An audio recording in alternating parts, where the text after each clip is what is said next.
নমস্কার বন্ধুরা। জীবন একটি প্রতিধ্বনির মতো। আমরা সমাজকে যা দিই বিনিময়ে তা ফিরে পাই। আমরা যখন কাউকে নমস্কার জানাই, উনিও আমাদেরকে নমস্কার জানান। একটি ছোট ছেলে মার উপর রাগ করে মাকে চেঁচিয়ে চেঁচিয়ে বলল যে আমি তোমাকে ঘৃণা করি, আমি তোমাকে ঘৃণা করি। একথা বলে ছেলেটি দূরে পাহাড়ের উপর দাঁড়িয়ে আবার বলতে লাগলো, আমি তোমাকে ঘৃণা করি, আমি তোমাকে ঘৃণা করি।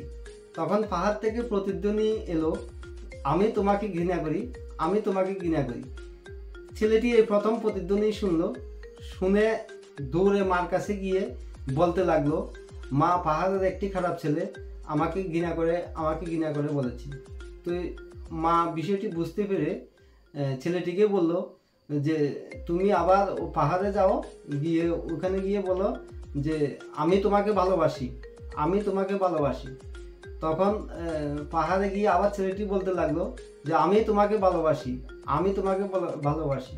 তখন পাহাড় থেকে প্রতিধ্বনি এলো যে আমি তোমাকে ভালোবাসি, আমি তোমাকে ভালোবাসি। তখন ছেলেটির বোধশক্তি এলো, এটি একটি প্রতিধ্বনি।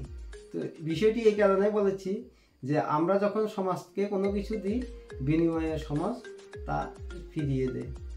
আমরা যখন অপরের নিকট ভালো হই, আমরা নিজের কাছে নিজেকে গর্ববোধ মনে হয়। নমস্কার।